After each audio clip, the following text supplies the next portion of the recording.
Good Sunday evening, ladies and gentlemen. Welcome back to yet another episode of the Burn It Down podcast. I'm your host, as always, Ricky Allen Jr., joined by my co-host, Mr. Ross the Boss Tatum. Ross, it's Sunday night now. How you doing today? Doing good. Ricky, I thoroughly enjoyed that race, actually, believe it or not. I know track position was a big deal, but I'm looking forward to talking about this race. I thought it was pretty good. I agree, Ross. I've been looking forward to hearing your breakdown today because I know you have a critical eye, as you should, is your job. So we'll get into kind of our ratings and everything. But I agree. I think I mean, I don't know if you call it completely a short track. I mean, it's a mile, but it races a lot like a short track. I thought it was a pretty good race overall. So um, I mean, let's just start right off the bat. Ryan Blaney gets his third win of the season.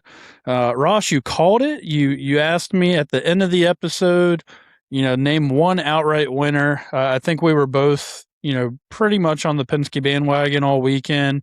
I thought Logano would have a little bit more success coming through the field. Obviously, we'll kind of break down his incident getting into trouble, but Ryan Blaney gets it done. Not a huge surprise, but I think the manner in which he did it was maybe a little more impressive than we thought it was going to be. Yeah, great drive by Blaney there at the end. Two tires held off four tires. I know we usually hate seeing that, but I think we can both agree Blaney by far, or close to by far, had the best car all day. Mm-hmm. He could really maneuver in traffic better than most. They're coming to the end. I really thought Josh Berry was going to get there and have something for him, but never quite did. Mm-hmm. Bubba put up a heck of a fight too, and almost got there as well.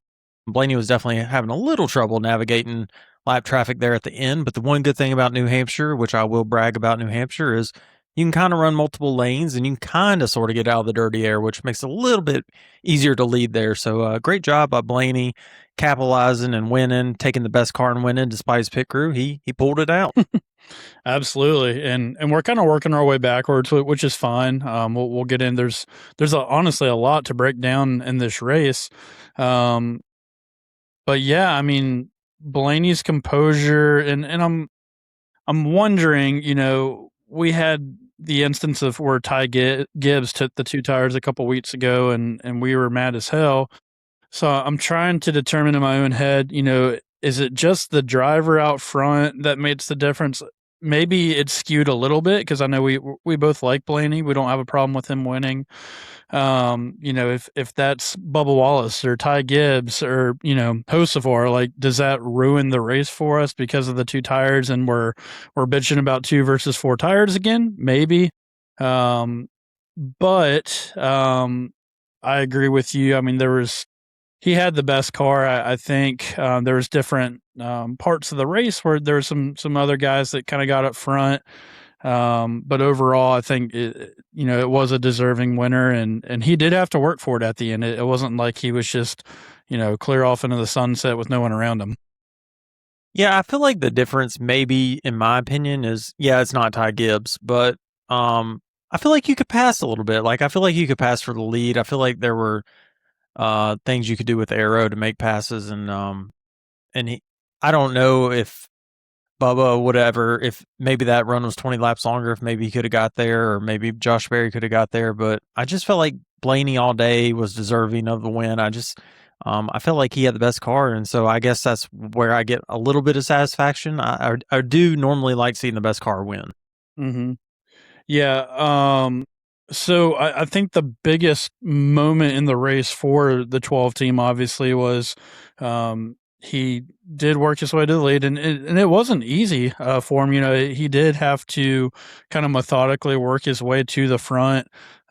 Josh Berry, we'll touch on him here in a minute, but Barry was fantastic all day long. Really, I think putting his name in the hat, letting people know, don't forget, it's not just me. So, um, but Blaney was able to run him down, wins the second stage, comes in for the pit stop, and maybe you can break it in a little bit better, Ross. I didn't really fully see exactly what happened. It looked like something got hung up. Maybe I don't know if it was the pit hose or what it was, but nevertheless, once again, Ryan's Blaney's crew just absolutely lets him down at a very pivotal moment. Goes from first to 14th on that pit stop. And you could, I immediately flipped over to Blaney's channel pretty much after that because I wanted to watch him drive through the field. And you could hear in his voice, man, like he's just getting tired of the bullshit. And I know he's been a cheerleader for his team. But man, there has to be a point where something's got to be done. And I know they have made a couple changes on that team already, but, it's fortunate. I don't want to say lucky, but it's fortunate that it did work back out for them, with a great call later on by his crew chief to take two tires, get that track position where he was able to hold on. But like we can't make these mistakes once we get into the chase. Yeah, I mean, we're getting close to crunch time right now, and you got 10 races to prove that you're the champion, and it's going to be really hard to make up ground on Denny Hamlin to begin with. But if your pit crew also puts you behind, I mean, it's going to be almost impossible. Uh, I would personally like to see is the 12 and the 22 crew switch, because the 22 crew just doesn't seem to make mistakes. They've constantly been the best. I think you alluded to it earlier in the season, or maybe Rob or somebody, but why aren't you giving the best pit crew to Ryan Blaney? He's consistently been the best Penske car. I know Joey knocked out 2 wins here recently, but let's just call it what it is. Blaney's your championship contender, and none of the other 3 are. So I'm not real sure why he doesn't have the best pit crew or the top pit crew on the team, but it might be time to make that move. Yeah, I agree. I mean, I always think back to the Jimmy Johnson, Jeff Gordon when the 24 crew was lights out, and they swapped a mid race with like I think it was Texas if I remember correctly. It was like, I mean, it was the very end of the season. It was like 3 races left, and talk about like you know uh, a a gut check, I guess, to the 48 team at that time to say, hey, y'all go sit on the sidelines, y'all suck. But I like that, honestly. I know some people might be like, he's quitting on his team. I don't think so. If you're looking at the umbrella as, Hendrick as a whole or Penske as a whole, I like the Nets man up mentality. If you can't do your job, this is professional sports. Like, if you can't do your job, then we're going to find someone that can. And I think it's inexcusable at this point that we're still having this conversation this late into the season. Big time auto sports, man. You got to have the best of the best. And Blaney's being the best he can be, leading a bunch of laps, getting in front. Held off hard charging everybody else today. So I mean, yeah, give him the best pit crew, man. Give him the best chance to go win this championship. Because right now, I mean, it's going to be him and Hamlin really duking it out. It seems like in the final 10 races. So he's going to need every advantage he can get. Because that 11 crew is pretty lights out. They hardly ever make mistakes. So yeah, I mean, I'd like them to go ahead and make that change before it rears its head in the chase. Yeah, and I think to your point, I really think Blaney is the guy that can take the fight to Denny. It's kind of started to look like a runaway a little bit, but it's a little too late for the regular season championship. But Blaney's really, cut down that points lead. I think it was down to like 70 something. Yeah, 77. So little too late. Gosh, the top 5 differences is crazy. I just saw that Denny Hamlin with 14 top 5s to Blaney's 6, which is pretty insane. So, but yeah, little too late for the regular season. Now, Ross, one thing I did want to get your opinion on, kind of before we shift gears, is when Blaney did have that problem on pit road, and he was working on carving his way back through the field. I was watching his onboard, and he was trying so hard to work that bottom to middle lane a little bit, and it just seemed like there was so much momentum up top. I know I made a comment to you during the race, but I mean, was it just me? But like, it seems surprising to me that he was trying so hard to make that bottom work, because it took him a really long time to really go from like 14th. I think he got up to like 7th or 8th maybe on that run. So you could pass, but man, it just seemed like he was making it difficult on him. And I don't know if the top would heat the tires up too much, so he was kind of maybe trying to save and make up ground at the same time. But what were your thoughts on that? I thought the same thing. I noticed Christopher Bell did the same thing. He really heated up his front tires, trying to pass. I want to say it was Ryan Preece there on that last run, and he ended up fading at the end of the race. Both of them actually, but um, early in the race, Bell would peak up top and pass people around the top side, and then later in the race, he would try to shoot it low, just like Blaney was doing it. I thought it was a little odd. I mean, seems like it would be easier if you could get to the right rear just to pass around the outside, and it just seemed like not a lot of people were doing that today. I did notice Blaney, probably more than anyone else, was really driving it hard down into the corner, and washing up a lot. Like, I'm surprised he's even good on tire wear because he was pushing that MFer so dang hard in the car in the corner that I don't even know how he's making it work.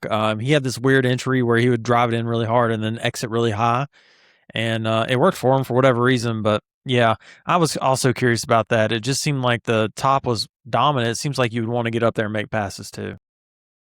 So speaking of another guy that was driving that MF for pretty damn hard today was the 21 of Josh Berry. And I know we've talked about this for weeks. We knew that Penske was going to be really strong during this stretch.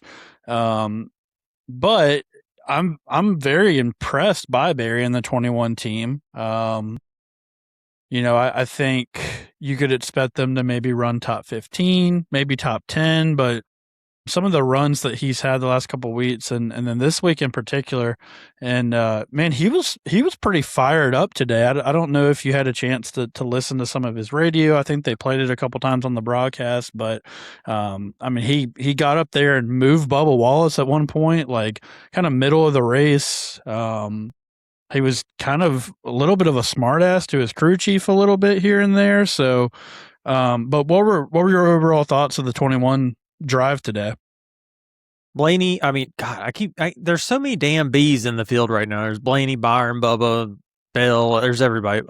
Barry had a hell of a race. Obviously he was really good here last year too, but the main thing is he's showing up, and he's taking a good car and finishing good with it. I mean, that's impressive. Because earlier in the season he was not getting finishes. He was wrecking out of a lot of races, and seems like he's not pushing. Well, I take that back. He's pushing harder now, but he's still getting the finishes. So that's impressive. And it's getting to the point where you really hate to see him losing that ride next year because they're starting to click again. Obviously they've been cold since Las Vegas last year. And they've been cold since then, but I mean, now he's up to 6 top 10s this season, 2 top 5s. He's the first driver since, oh gosh, Jonathan sent me the stat. First driver since, I don't even know when it was. I'll have to look up the tweet, but first Wood Brothers driver to get 4 top 10 finishes in a row, maybe ever. Wow. Or something. I don't know. It was super weird. It was a super weird stat. I couldn't believe it. Yeah, just impressive by him. I'm getting to the point where I really hate that he's losing his ride because, I mean, he's showing out right now. Now, we'll see how he does at some of these mile and a halves here in a couple of weeks when we do eventually get to him in the chase. But right now, man, he's running good. I mean, if you're the Wood Brothers or you're Penske and you see Josh Berry running like this, man, and you see Jesse Love and the ORAP series can't even hardly finish in the top 5, man, I think you're maybe questioning your decision a little bit right now because I don't know what you're getting next year. You're starting from square one again, and that's unfortunate. The radio that we heard and some of the real, I mean, that was some of the most aggressive driving I've seen out of him probably ever. Do you think that's just all that frustration that's maybe built up and he's got kind of a chip on his shoulder now, wanting to kind of prove that, he can still be that guy? What did you think of that side of it? I think he's just pissed, man. He lost his ride to a guy who hasn't even outran what he did in his own career in the ORAP series. I mean, Josh Berry won quite a few races with JRM in those 2 seasons, even one when he was a part-time driver with JRM. So I'm sure he's mad. I'm sure he's mad that he's getting replaced. I'm sure he's mad that he won last year and he's getting replaced. It's not like he didn't win, or it's not like he was Harrison Burton where he was not performing. Hey, Harrison Burton won. What are you talking about? Well, Harrison Burton won an interesting race at Daytona, but yeah, he just never performed. But I mean, Barry performed decently well last year. I mean, Yep. he finished runner up at New Hampshire last year. I feel like he had a couple other really good runs. Obviously, won Las Vegas, and he's losing it. He's losing a pretty premium ride to a kid who's very unproven, and I would be mad too, man. I'd feel like I was a little taken advantage of, and I'd also feel a little pissed off that once I lose my ride, all of a sudden we have speed again. That would piss Hmm. me royally off because I don't know how you are so far off earlier in the year at tracks that Penske's good at. You find out you're losing your ride, and all of a sudden you got Penske speed again. It almost kind of feels like a sabotage to me. It is kind of odd the timing of it, right? Where it's. I mean, what he's been running 30th and wrecking out of races, and now all of a sudden they've got really fast speed, and now he's running well, right? So it is kind of peculiar timing. Um, Another bright spot on the day, which I actually think this guy ended up finishing a little further back than maybe he even deserved. But Ryan Preece, man, really showed up. I was curious if he was going to show up because this is kind of his wheelhouse. But man, he did a great job. He led 17 laps today. He got stage points, and it ends up P9, which I think that's actually a little further back than probably what he ran. I feel like he kind of ran anywhere from like fourth to seventh all day long. So lost a couple spots there at the end, but maybe just a little too late for Ryan Preece at this point. I think he is still. I just did the math on it. He is 31 points out of a playoff spot behind SVG. Does he have any shot going into Daytona? Well, with the new drafting package, he might, just because there could be some mayhem next week, and it seems like if the new drafting package works like they think it's going to work, there could be 3 lanes, there could be some aggressive pushing, some old school Talladega racing or Daytona racing. So it's possible. You never know what could happen with SVG. You never know what could happen with Ryan Preece. He could be flipping like he normally does at Daytona and Talladega. Who knows? But yeah, great run by them. They've been struggling the last 4 weeks. I mean, it kind of makes you wonder how it would look if they didn't struggle so bad at Iowa and Richmond. 2 Mm-hmm. tracks where they're normally really good and they missed it. And then at some point today, I told Rob, "Oh, don't worry, SVG's fine. Priest and Keselowski and Busher, they've been so damn slow at these tracks that they got no chance." And then I ate my words on that real quick because they were all 3 in the top 10 at one point, top 7, I think. And yeah, just a little too late, I think. But who knows, man? You never know with Daytona. So I was texting our buddy Zachary Pockris during the race as well, and he's always good for a stat or two. He did remind me. He goes, "Let's not forget, Ryan Preece had a 25-point penalty earlier this season, and man, look at it now. He would be 6 points back if it wasn't for that penalty. So, what a shame that's going to end up being if he ends up being less than 25 points, man." Not to mention, probably the most bogus penalty ever Oh yeah. for wrecking a guy he didn't even touch just Well, because he quote unquote said he was going to do it. yeah, yep, and let's not forget too, and I'm being completely unbiased here because I'm an SVG guy, so I'd rather see SVG get in, but Priest gets that penalty, and we all know that SVG wrecked Austin Hill intentionally later in the season, Hell right? I yeah. mean, it was probably worse, honestly, than Ryan Priest's, but he didn't say anything on the radio.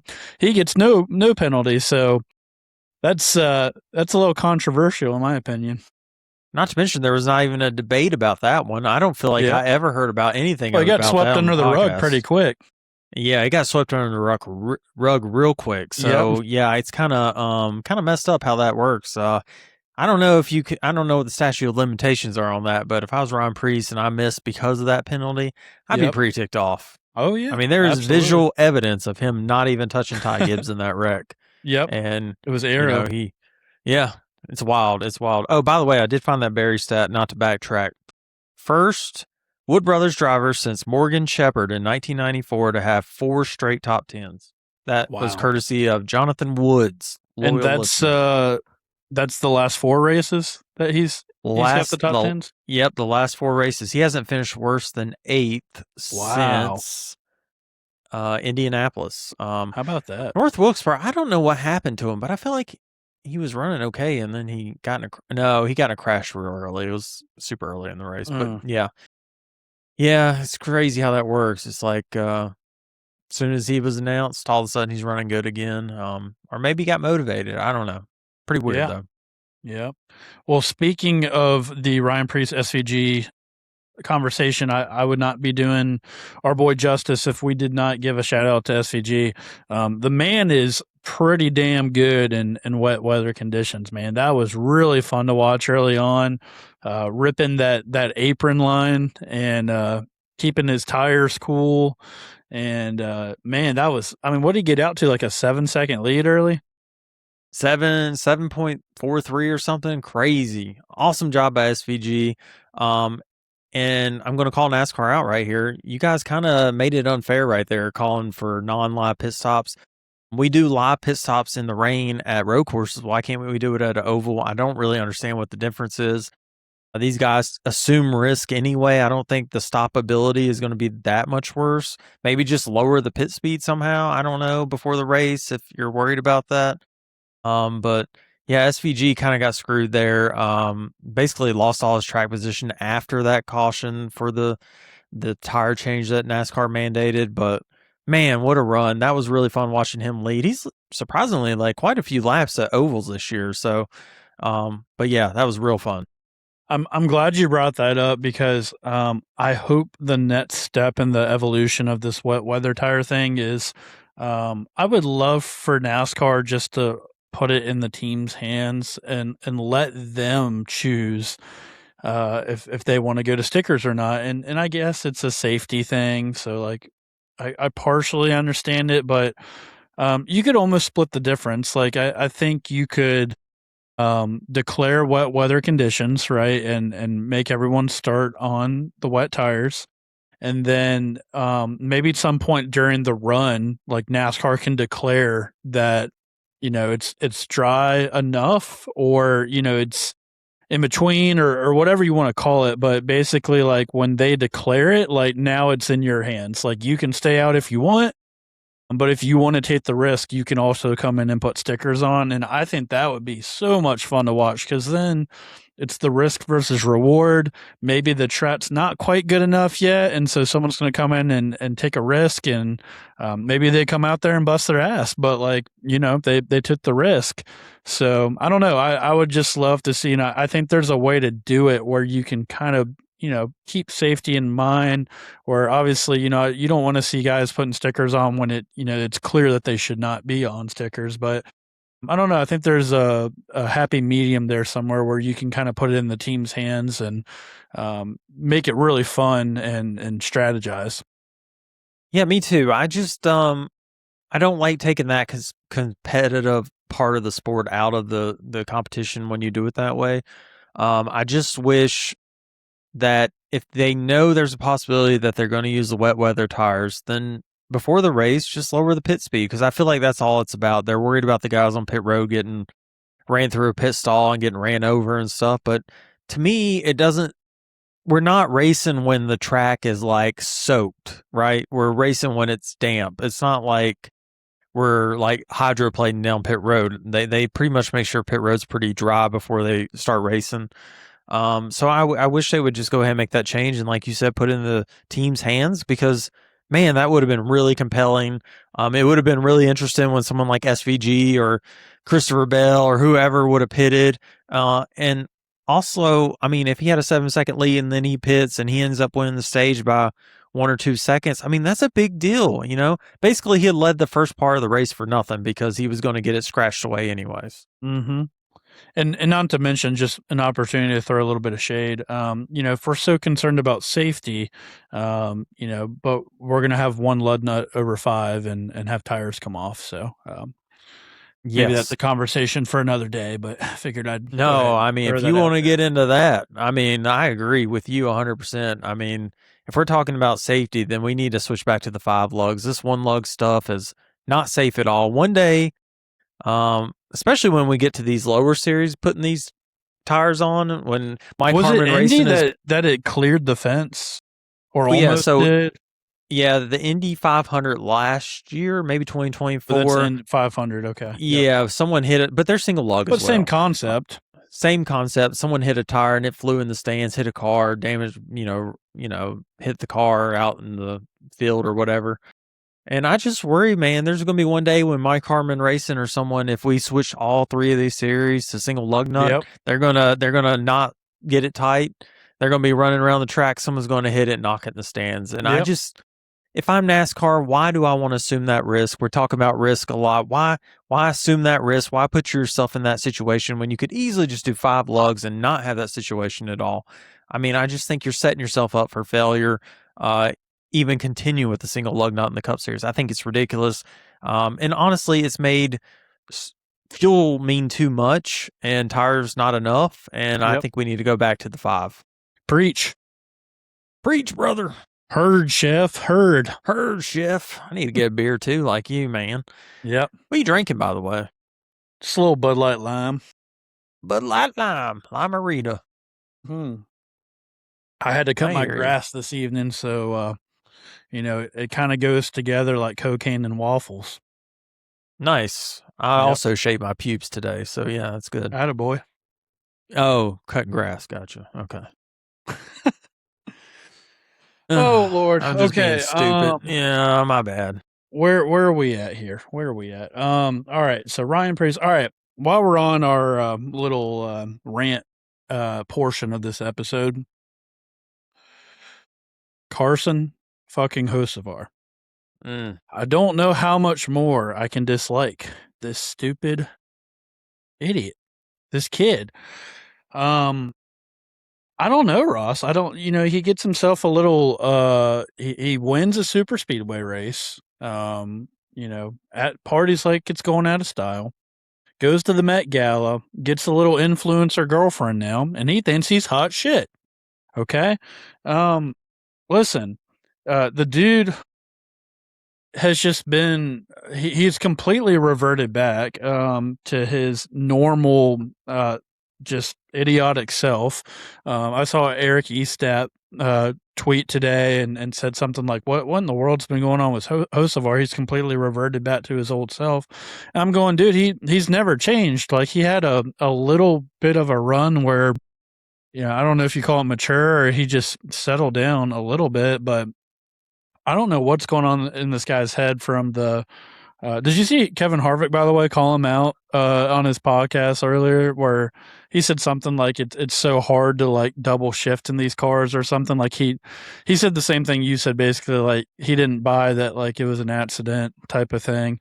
But man, what I'm talking about the most, if anyone missed it, is Connor Zilic, which we'll get into him as well. Connor Zilic pushes up just a little bit off the corner, just enough to make contact. Nothing crazy, just normal rubbing. No one hits the wall. Everyone's fine. We get it straightened out. And then Hocevar apparently wants to show his displeasure, so he just turns left on the straightaway. Well, the dumbass turns himself across Connor's nose, hits the wall, I guess breaks something. He was able to go down pit road and get something fixed, so maybe it was just a tire. But then later in the race, he just completely like drives Connor up the track and doors the shit out of him for pretty much no reason. I mean, dude, what in the world? I just if this is the personalities that some fans want in this sport, then y'all can have them, because he doesn't really show me anything personality-wise that makes me think, "Oh, that dude's a badass," or "That dude's cool." He just comes across as a spoiled brat. I mean, that's just how it is. That shit he pulled on Zilic down the straightaway made no sense, considering, I don't know, about 20 laps earlier, he drove 3 wide low on 2 guys for third or fourth and drove them both almost up into the wall. No one tried to pay him back for that. Yeah, and then not to mention later in the race, he just spun himself, it seemed like almost on purpose. It's like when the race isn't going how he wants it, he's just going to be as destructive as possible, wreck. He's just like your typical kid who plays Xbox, who wants to win every race on NASCAR Heat 5 or whatever game's out now, NASCAR 26. they just turn the game off and want to restart. Well, dude, this is big time auto racing. You can't do that anymore. Sometimes you're going to have bad days, you know? And this dude can't accept it. If I was Spire, I don't know how they put up with this shit. I really don't. I don't know why race fans like this. How, in my opinion, like in your opinion, how do race fans put up with this? What is likable about this dude? I mean, the only thing I can think of at all is he's just different from everybody, and I don't know. I guess people miss having a quote unquote bad boy or personality or whatever you want to call it, but um, it just seems like he's just all talk, doesn't really back it up. Like there has been times where he has good runs, and I feel like a broken record saying this because I mean he's got some form of talent, right? I mean there are races where he can put together. I think back to Darlington, which was a really good race that he put together. He was strong late. He's not afraid to make moves, which is good and bad, right? But I don't know. I don't really see the appeal as to why he draws people into him. He's the ultimate wild card, and you never know what you're gonna get with him. There's no doubt he's talented. I mean, the times he's almost won in some of these races, I mean, it's hard to win the Cup Series, and he's almost done it quite a few times. I mean, he's talented, but just think the last 3 weeks, he's basically torpedoed his season. I mean, he had a great shot of putting Spire in the top 5 in points going into the chase if he just put together some reasonable weeks, and all he's done is torpedo himself. He's done it with his own mistakes. Swerving at Zillich for who the fuck knows why. Why would you even Yep. do it? I mean, you're putting yourself in a bad situation. The double shift at Richmond for no reason other than you're not running where you want to run. I feel like there was something else somewhere else, but it's just nonstop with this dude. There's always something. There's to me as a race fan, there's nothing likable about this kid. And he's just a spoiled rich kid. I don't understand the everyman appeal that some of the fans have. And I'm not saying these fans are stupid or nothing, but I don't understand it. I personally do not understand your like with this guy. Me and Josh saw it in person at Charlotte and at Martinsville. The cheers this guy gets are crazy. Like, Yep. it makes no sense. This should be the most unlikable guy in NASCAR. Guy should be less popular than, I don't know, probably even Ty Gibbs. At least Ty Gibbs don't go out there and acting like a fool all the time. I mean, it's insane. I feel like there's just plenty of drivers that you can get behind. Like, I mean, Corey Heim is him. Like, I'm so excited to see what he's gonna do, how his career is gonna unfold. Blaney has really gotten high on both of our lists. I know Zachary Pockrass has been a Blaney fan ever since he made his first start in the 21. So, congrats to Zachary on seeing that early. So, but Blaney's really won me over. I pull for him every week. I'm happy when he wins. C Bell is likable. I mean, there's so many guys that you kind of scroll through the field that I'm like, man, he's a good guy. I can get behind him, or I enjoy seeing this guy have success, and he's just almost at the very bottom of my list, if not at the bottom. Yeah, I don't get it. I'll never get it. I don't see him maturing anytime soon. I remember back in the day when Kyle Busch would get a lot of hate. Well, he didn't act like a freaking fool all the time, right? He was just a little aggressive on the track, but he didn't normally wreck himself, although there were some truck races where he did some crazy stuff with like Ron Hornaday and stuff. We'll forget about that. But I mean, he didn't just torpedo himself like this. I mean, this is just crazy. But hey, Yep. to each their own. That's what makes NASCAR fun. Is different people like different guys, and that's okay, But me personally, I'll never understand it, and personally, I will be a Carson Hocevar hater my whole life. No matter how long that is, because he's just unbearable in my eyes. Yep. It's well said, Ross. It almost Thank brought a you. tear to my eye. Um, the other side of that coin, I hate to bring this up because I'm a fan of this kid. I know you've kind of beat up on him a little bit this Hey, I week, don't but hate him. Everybody thinks I hate him. I well, don't it's hate just him. the way you talk about him when he comes up in our conversations. So, but man, I gotta call a spade a spade. Connor, where are you going? Like where are you going? What are you seeing? I don't know if you've seen the onboard, Ross, but it's really bad. You've got his spotter literally screaming, "Car wrecking, stay low, stay low, stay low, stay low," and he's just, it's like he doesn't even slow down until he's about middle of the corner, and then it's like he slams on brakes and locks up the tires and then just slides straight into him. He made like a one evasive motion at the very end, right before he was about to just absolutely hit him right in the middle of the door. He chooses to kind of bounce off the wall and then kind of ricochet into the 35. But what are you doing? Like he even came on the radio after, and it wasn't like, hey, I locked up the tires, or some kind of explanation. He just goes, I'm so fucking bad. Like, yeah, honestly, like that's a pretty good assessment of that. What did you make of that? Yeah, that was wild. And it's not the first time he's ran into a wreck late this year, which is even more concerning. I'm not sure what's going on in Connor's head. Some are asking if he's on drugs. Not really, they're not, but they should. No, I'm just kidding. I don't know. But yeah, that's bad. Listen to your spotter. Get low. That's worse than a rookie move. That's like I don't even know what that is. That's like a Chris Well, Wright move. You he can't had a be pretty doing good that. day going too. It was the thing. Like he's kind of put together a couple solid performances the last couple weeks, and man, that it's tough to just kind of, at one point I think all the Trackhouse cars were either in the top 10 or Ross Chastain was just outside at one point. And I almost texted you and said, "Is Trackhouse back?" um, Yeah.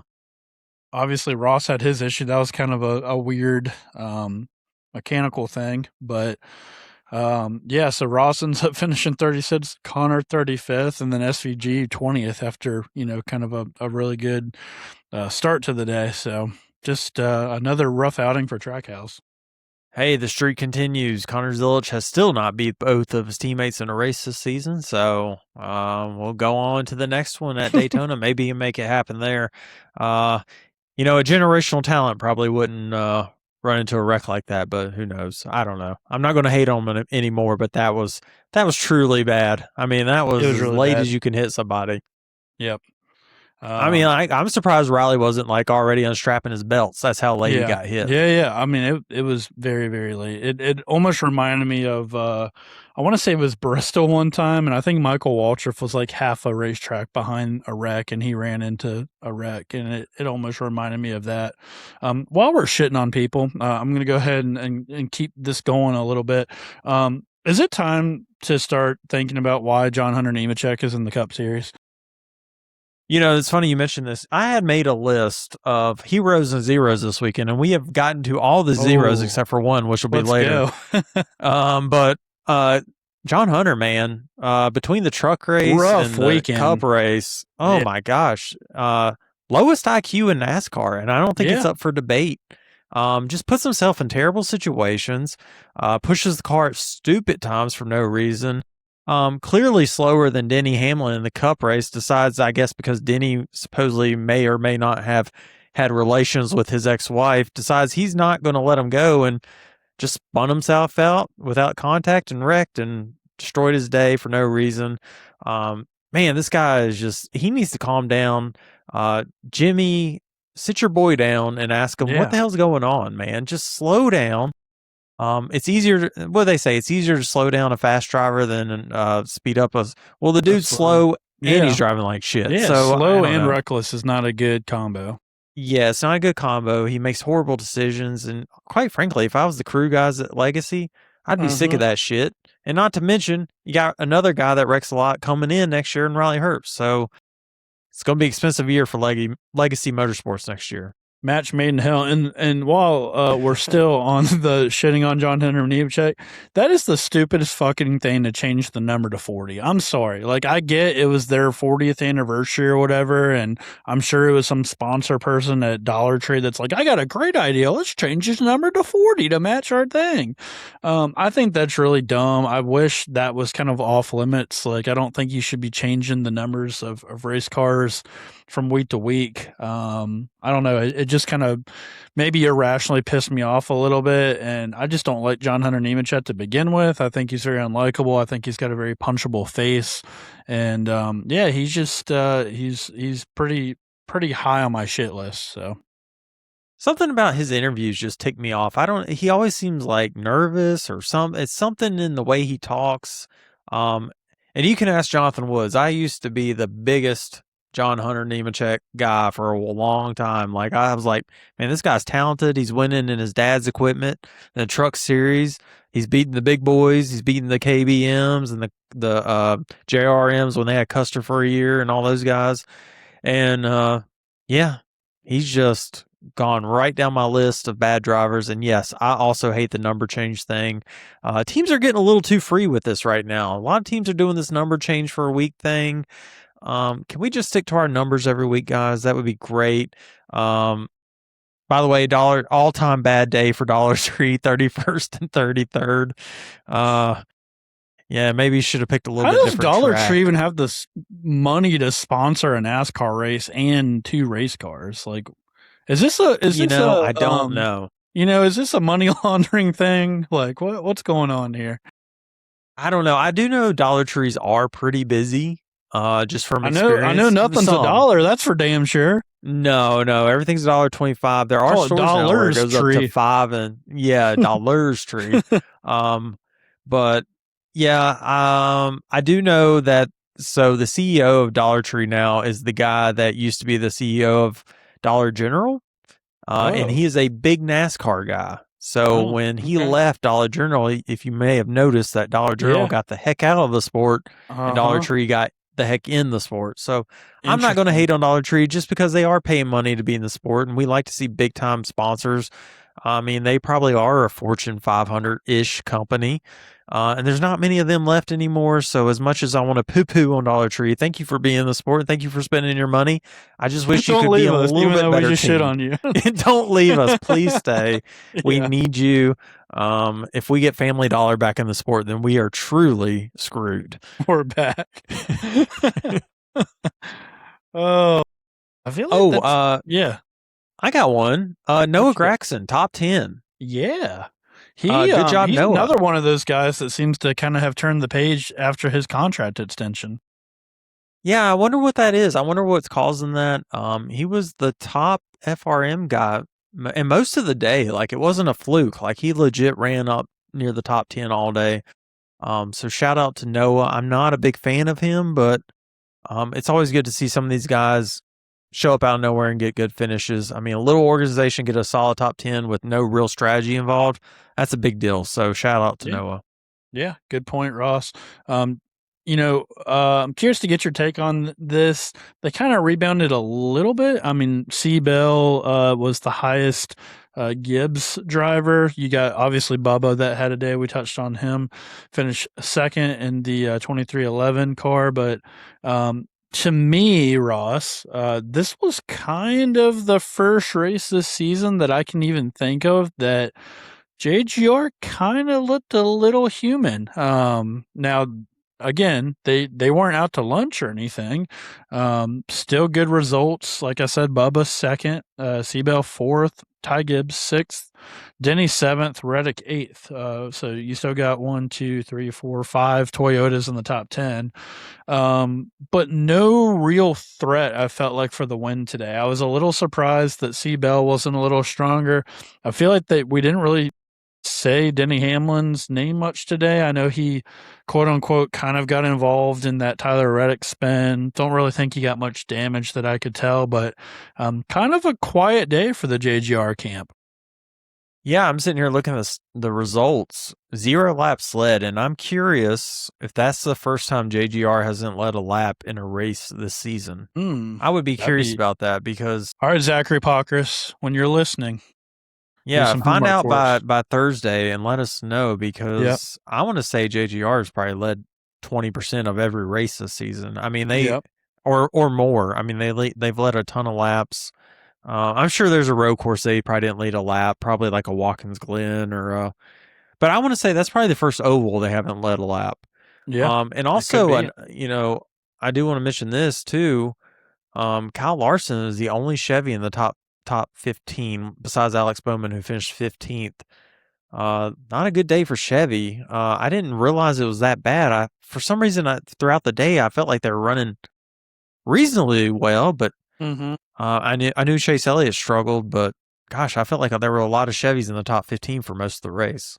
I feel like this has kind of been Larson's ceiling pretty much all year is about fifth place. Like when they're just doing everything right, not making mistakes, and if it wasn't for him wrecking like pretty much every race or every other race, I feel like this is probably where he could have been all year, and he actually probably would be really good in points. I mean, if he kind of just you know played that par golf, ran anywhere from fifth to 10th all year and just kind of finished where he ran. I feel like he could probably be like third in points or something. So, and wouldn't be out of it. So, um, again, Zachary Parker said something that kind of made me laugh. He goes, I think this whole Kyle Larson thing started when the double conversation happened, and it cursed him, and maybe it took a new double to reverse the curse. So maybe he had his Mick double after he won his double, Ross. So maybe it's a little spark for the 5 team. Again, it's I very much enjoyed seeing him charge through the field, win that stage, and then just kind of never really got back to the front. I would still love to see some of these guys on some of these tracks where we know that tires don't make a massive difference. I'd love to see some Chevy guys get up there and put two tires on and try some strategy because I just feel like Penske is very it's almost expected at this point for them to strategize, and heck, even Joey Logano, you called it during the race, Ross. We saw him running 30th after his incident. And you said, "Don't worry, they'll find a way to get their lap back and get up inside the top 10." And they were. He finished a little outside the top 10 and 14th, but overall a decent recovery for the 22 team. But I don't know why we don't see a little bit more strategy out of the Chevrolets or even someone like RFK, or it just seems like Penske's kind of that team to do the strategy, and no one else really wants to try it. Yeah, I don't. I also don't understand it either. It seems like Penske and some of the JGR cars are basically the only ones. And I thought you made a great point about Kyle Larson. If he would just calm it down, I mean, he's probably looking at a top 3 in points. I Mm-hmm. mean, without the mistakes, without the wrecking of yourself, without getting into the stuff.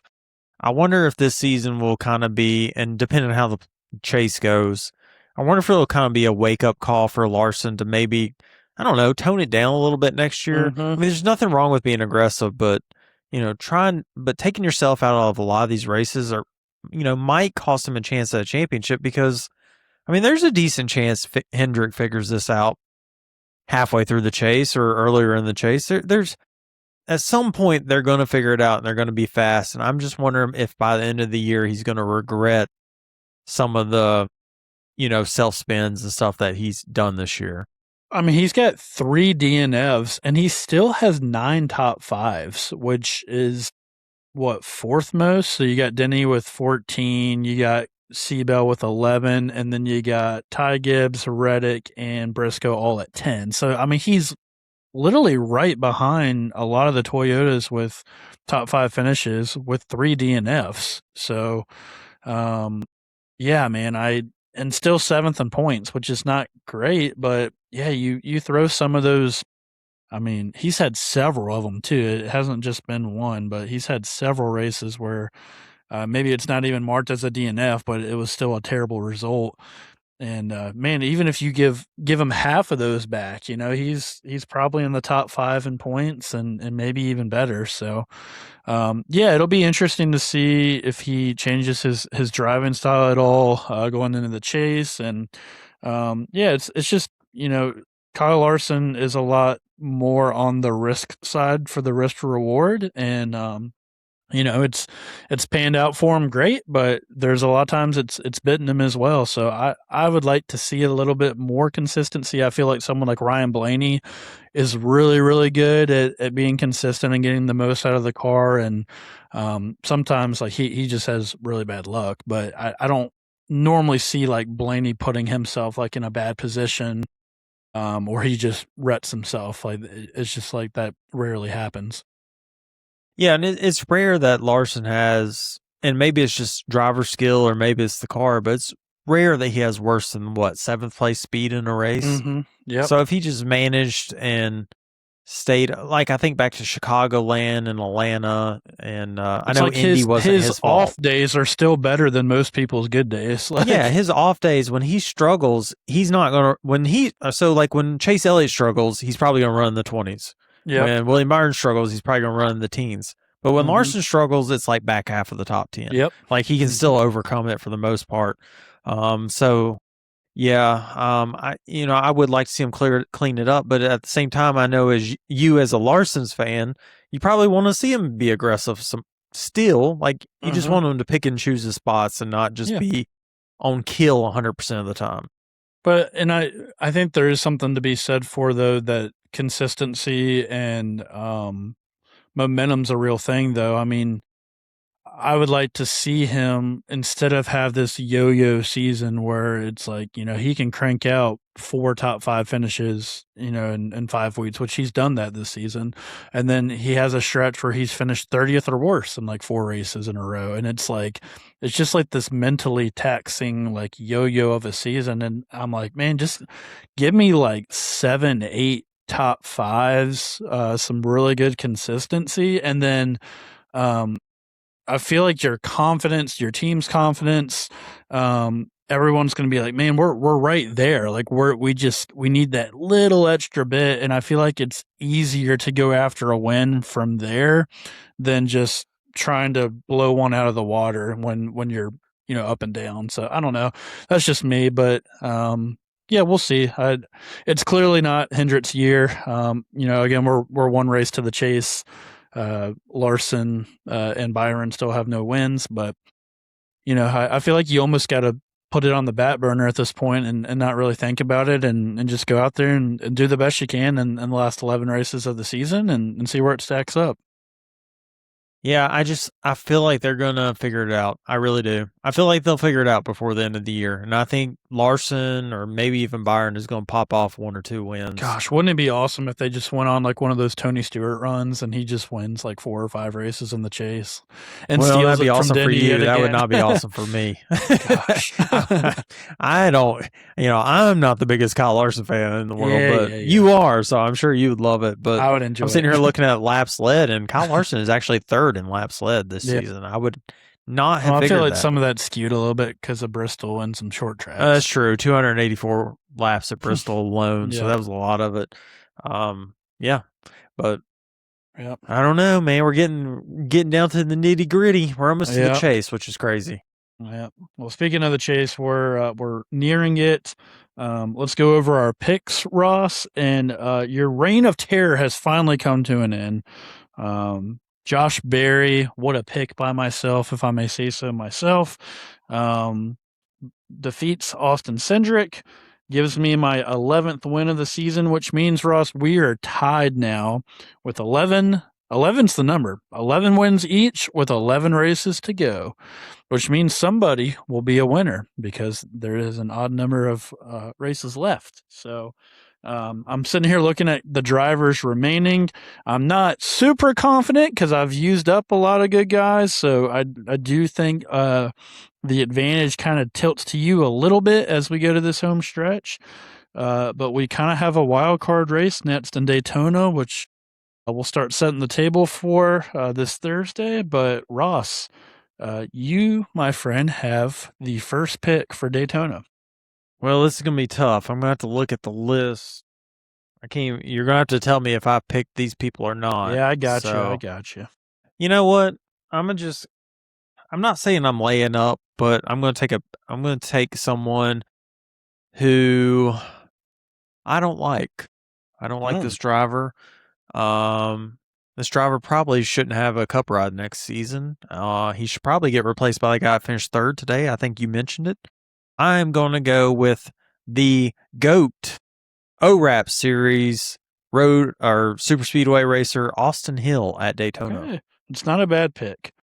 Although I have not seen anything that impresses me in the Cup Series on Super Speedways from him, but yeah, we'll see. We'll see how that works out. So, um, oh man, I feel like there's a lot of different directions I could go here. Um, I feel like it's gonna kind of be a chaotic race. Really don't want to use a big name because I'm kind of half and half. I kind of have half big names and half not so big names left.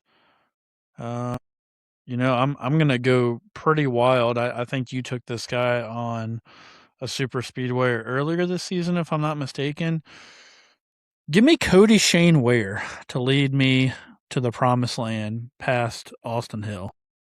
This is a heavyweight. This is the heavyweight matchup we've been waiting for since the start of the season. Austin This is what it Hill all comes down to for the regular season. for the Austin Hill. whoever wins this race will win the regular season between us two as well. So The um, two maybe worst drivers in the Cup Series right now, head to head, mano y mano at hey, Daytona. I'm telling you, I don't know what it is. I'd love to go.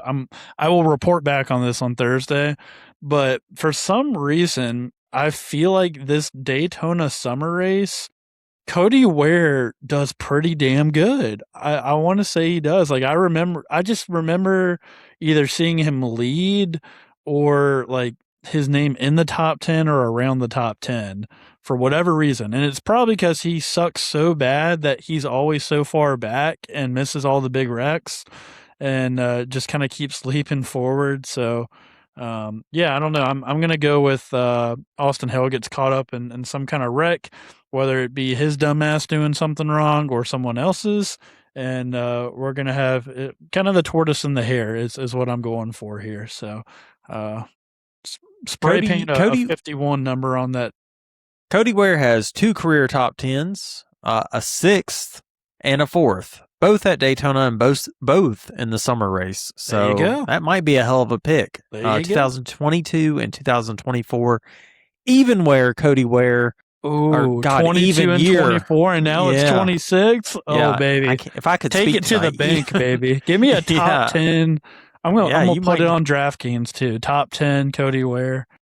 Yeah, I don't Give think it that's to a me. bad choice. I mean, that's actually not bad. Maybe top five too. I mean, we could have mayhem, man. I mean, I this think new we will. package, if it is what we think it could be, which I don't know what we think it could be, but if there is mayhem and there is some pushing and some out of that 2x2 that we've had, could be an exciting race. I'm really looking forward to this. Is usually my favorite race of the year, but lately with the next gen's been my least favorite. So I am looking forward to it though. Yep, I am as well. All right, Ross. Any final thoughts before we leave this evening? Yeah, let me just give you my truck race rundown real quick. Yep. The short track package in the truck sucks ass. It's worse than the Cup Series. Dirty Air is awful. Lane Riggs wins again, of course. And my other zero of the week was Luke Baldwin. He stole Frankie Muniz's ride this week because of Mr. What do you Tommy mean, man? Baldwin. Frankie stepped out and let him have it. Yeah, right. Tommy Baldwin, I hate to tell you, man, but your son's not good. He is struggling. Maybe the problem is him and not the cars. Um, Rume is not good to begin with, but when your son can't even complete lap one, maybe you need to back him down a little bit. I know he's been good in the modified series, but hey, the Smart Tour against a bunch of old dudes is a lot different than racing some pretty good dudes in the truck series. So I'm just calling out Tommy Baldwin. Maybe you should fix your son before you talk shit on every driver in NASCAR. That's all. Yep. Well, he has separated ways with Cody Ware and RWR. If you missed that news story as well, so Hate to see it. Hate to yeah, see it. No, not really. I mean, I don't know who's better right now, Cody Ware or Luke Baldwin. I'm just kidding. Probably Luke. yeah. Probably Luke, but still. All right, folks. Well, we appreciate you guys tuning in. Was a great race. Final thing, Ross, before we go, give me your rating of this New Hampshire race on a scale of 1 to 10, and you can say point something if you want. Okay, I will go with 7.5 out of 10. Yep. And I will say, in my opinion, right now, New Hampshire is the second best under a mile track we have in NASCAR behind Bristol. Okay.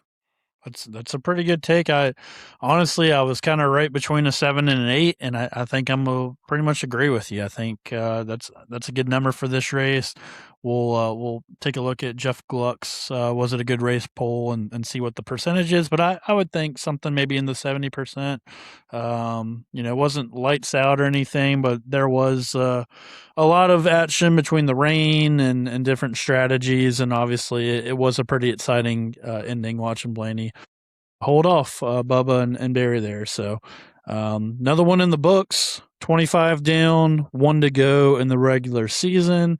We got a little Saturday night race, and I think it's ORAPs and Cup, if I'm not mistaken. I think trucks Should be Friday and off. Saturday.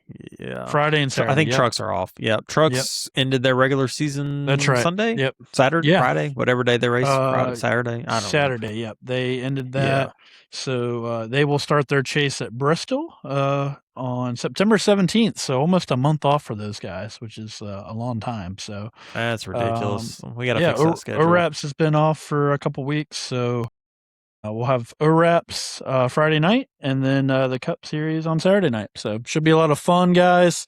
Again, appreciate everyone tuning in. We will be back on Thursday to set the table for Daytona. So don't miss it. Our weekend preview show. We'll talk, some betting odds and just some overall storylines to keep up with heading into Daytona. So. Until then, hope you guys had a great night, enjoyed New Hampshire, and we will see you Thursday.